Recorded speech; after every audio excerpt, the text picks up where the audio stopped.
Hey guys, Dave Off here, Waldor Orchids, and we are with Phillip Hamilton from Bredren Orchids. Hey, welcome, buddy. Love being here. Thank you for having us. And you're from Jamaica, right? I can't quite Originally, tell. Yes. Okay, it's yes. something in your voice that gives me an indication. You have the accent. I don't have on it. I'm from South Jersey, and we talk really funny here. Believe me. So you're here at our shop this weekend, and you specialize in a couple things, but we're going to talk about Novelty Phalaenopsis breeding, man. Okay, if you love insist. the fact, if you insist, right? Your favorite thing in the whole world. So what got you started in Novelty Phalaenopsis breeding? Even as a kid growing up, phals were always my passion. So I've been messing with phals since about 6-7 years old. I kind of digressed towards the novelty phals. I have a professional background in standard phal production, and I just knew if I was doing my own business, I was going to need to find a niche, and the standard phals is definitely not that. So to be able to stay in the phal spectrum, I do love the novelty phals also, and so I saw opportunity there to expand on that, and we've done a little bit of breeding there. We also dabble in several other things, but the phals are still my passion. I think it's funny because you just answered question number 3. You jumped ahead, buddy. But I want to talk about what sort of challenges do you face? Because people, when they think Phalaenopsis, of course they think standard phales, right? Yes. And then you develop an interesting breeding line, never been seen before. So how do you talk to a customer about that and say, look, this is really something unique, and point out the things that you're working on? How do you get them interested in what you're doing, the work you're doing that sets you apart from standard Phalaenopsis breeding? Well, I think if you have good material, it kind of speaks for itself. But and most people look at the material and they don't even recognize it as a Phalaenopsis to begin with. Yeah. So that's a nice talk. That's a nice way to kind of break the ice. Mm-hmm. Introduce them as Phalaenopsis. Yep. They have essentially the same care. But then it's pretty easy to sell them because they flower at a different time of the year. A lot of them are fragrant. They behave a little bit differently in their flowering. And people like that. You're going to have your standard phals for the most part over the winter or maybe into spring. Whereas these can expand that window into summer and fall with flowering material. So. Nice. I was going to ask you about fragrance, but you kind of glanced over that real quick. So in the Novelty Phalaenopsis, anytime I see a novelty, I always smell it. Yeah. Because they just look like they should smell. Now, of course, my favorite way to describe some of them is Fruit Loops. The Bellinas and some of the Bellina hybrids smell just like Fruit Loops.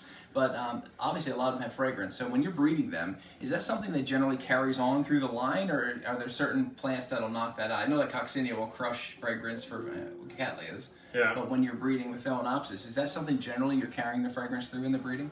So I think the fragrance part of it, at least for me, is still new on the hereditary traits. Okay. But a lot of the novelty species are fragrant to begin with. Not all of them, but a lot of them are. Okay. But the fragrances vary, right? So just because we say something is fragrant, it doesn't necessarily mean it's a pleasant fragrance. So, Amboinensis is very fragrant, but for me, Amboinensis smells like, when you step on a cockroach. Oh. But that's to my nose. To somebody else's nose, it smells completely different, and they love it.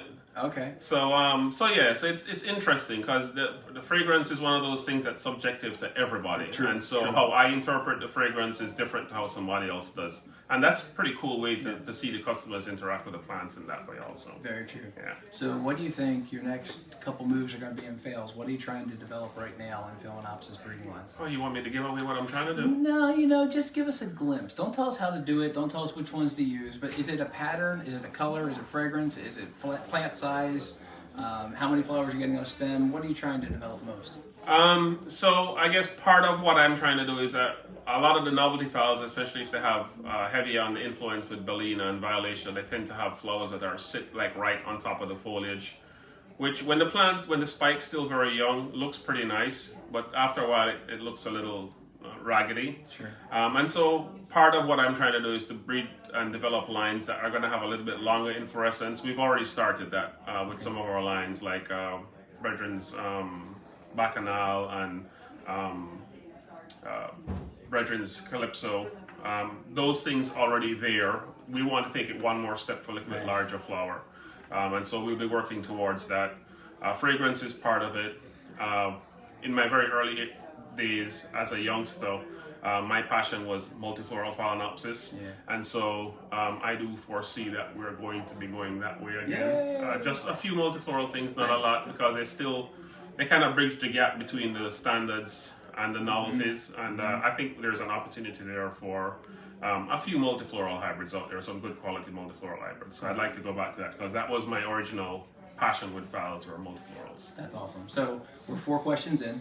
Okay. You've already gotten 4 right, so you've already passed the test, which is great. All right. So question number 5 is pretty easy.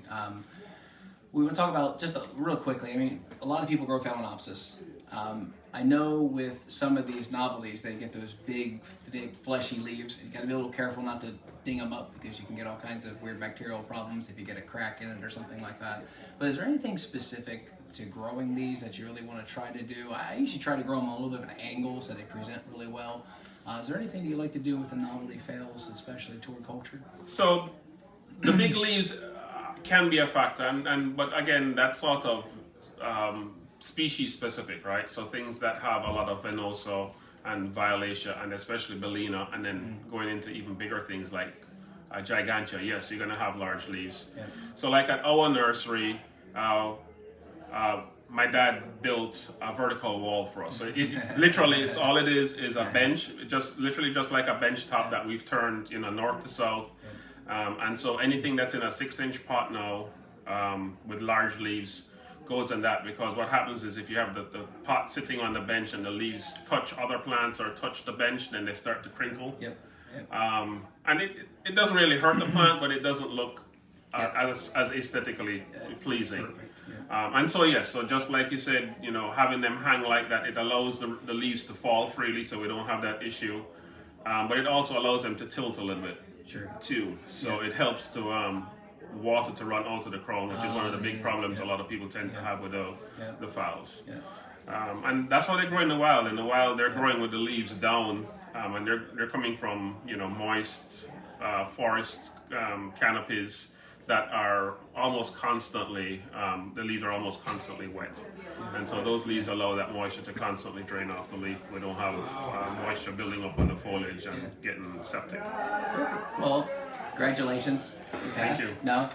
Phillip Hamilton, Bredren Orchids, right near Eustis, Florida. You guys do a bunch of shows down in Florida. A lot. Yeah, and Phillip's an excellent speaker. If you're an Orchid Society person, need a speaker.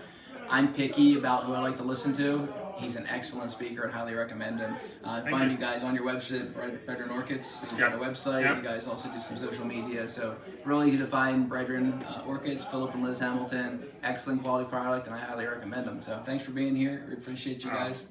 Thank you guys for having us. We really appreciate it. We look forward to seeing what you guys are going to do next. So.